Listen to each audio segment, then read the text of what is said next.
देखो जी, मेरा एक सौभाग्य है कि आज हमारे देश के माननीय प्रधानमंत्री जी हमारी रूबरू बातचीत हुई। उन्होंने मेरे से कुछ डायरेक्ट सवाल भी किए, जिनमें एक मुख्य सवाल था कि जो आज 61 फसलों की 109 वैरायटियाँ रिलीज़ की गई हैं, इसके बारे में आप क्या जानते हो? और ये नई वैरायटी आती है वो फार्मर के लिए कैसे लाभप्रद रहती है? तो हमने उनको जो बताया कि कुछ जो वैरायटियाँ होती हैं कोई भी विभिन्न फसलों की, ये समय के साथ साथ अपनी क्षमता खोने लगती हैं, जिससे उन पे कीड़े और बीमारियों का अटैक बढ़ जाता है, उनकी उत्पादकता घट जाती है। तो इसकी उसमें वैज्ञानिकों को जो समय समय पर शोध करके नई किस्में देते हैं, तो उसपे रोगों से लड़ने की और उत्पादन ज़्यादा देने की जो क्षमता होती है, तो उस मायने में ये बहुत फ़ायदेमंद हैं।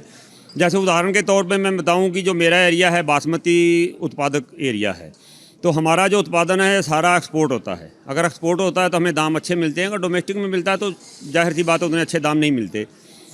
तो जब हम एक्सपोर्ट करते थे तो उसमें हमें कुछ समस्या आती थी, जैसे पुरानी किस्मों पे बीमारियों से लड़ने के लिए हम कुछ दवाओं का छिड़काव करते थे, तो उनके कुछ अवशेष बीच में रह जाते थे।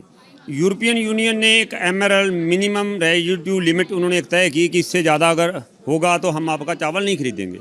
तो वो हमारे लिए एक बहुत बड़ी बाधा थी। उसके निदान के लिए पूसा ने हमें 3 किस्में दी पूसा की। पूसा बासमती 1847, पूसा बासमती 1885 और पूसा बासमती 1886।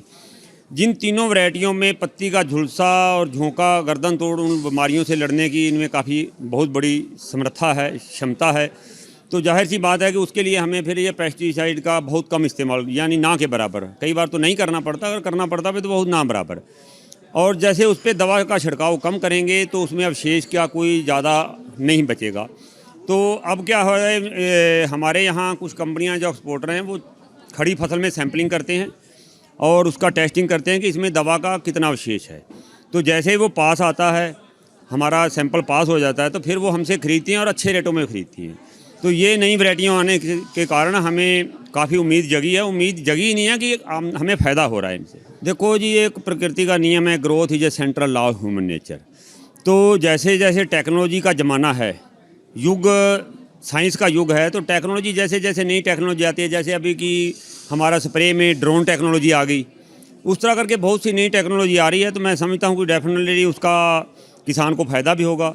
और जैसे उन्होंने साइंटिस्टों को आह्वान किया है कि आप समय समय पर ज़्यादा से ज़्यादा किसानों तक जाएं, तो उससे मैं समझता हूँ कि क्लियर देश को फ़ायदा होगा। मैं पहले तो केवीके और प्रधानमंत्री जी का मैं धन्यवाद करना चाहूँगा, क्योंकि उन्होंने जो है आज जो एक किस्म हुई है बाजरे की, स्पेशल एक किस्म है जो कि 70 दिन में यील्ड दे देती है। हम 70 दिन में फसल उठा लेते हैं, जबकि नॉर्मली जो 90 से 100 दिन तक लग जाते हैं। तो 20 से 30 दिन का फ़ायदा, मतलब किसान जल्दी फ्री हो जाता है। और चूँकि जलवायु परिवर्तन हो रहा है तो बारिश बहुत भीषण हो जाती है, एकदम तीव्र गति से होती है, उससे भी दिक्कत हो जाती है। पानी में बाजरा जो ख़त्म हो जाता है। मेरा पिछले साल ख़राब हो गया था बहुत ज़्यादा बाजरा, तो मुझे उससे जो है बड़ा फ़ायदा होगा आगे चल के। जो ये इन्होंने बताया है कि इसकी यील्ड भी बहुत अच्छी है और टाइम बचेगा। तो टाइम बचेगा तो मुझे मजदूरी कम लगानी पड़ेगी और मेरा खेत जल्दी खाली होगा, तो मैं इस समय को जो है कुछ और अपने फसल चक्कर में इस्तेमाल कर सकता हूँ। तो इससे डायरेक्टली मेरा पैसे का भी फ़ायदा होगा, समय की बचत होगी। और जो फोर्टिफाइड ये जो अनाज है, ये जो अनाज नहीं कहूँगा, माशरियन कहूँगा, अनाज ही कहूँगा, इसके अंदर कैल्शियम, जिंक और कई सारी चीज़ों की मात्रा बढ़ाई हुई है। तो आयरन है जैसे, तो उसके मिल के जो हम खाते हैं तो सुपर सीड बन गया है, सुपर सीड बन के जा रहा है, सुपर फूड हो गया ये। तो हमें बड़ा अच्छा लगा ये सुन के, और हम धन्यवाद करते हैं कि उन्होंने जो है हमें ऐसा मौका दिया प्रधानमंत्री जी से मिलने का, केवीके ने। और प्रधानमंत्री जी ने इंटरेस्ट लेके हमारी बातें सुनी, हमारे एक दो जो हमने उनको सुझाव दिए वो भी उन्होंने माने। जैसे हमने बोला कि हमें ऑर्गेनिक खेती में क्या होता है कि हमें एक ग्रुप को सर्टिफिकेट मिलता है, तो हमने कहा कि ग्रुप की बजाय अगर हमें सर्टिफिकेट किसान को पर्टिकुलर मिल जाए तो वो अच्छा रहेगा।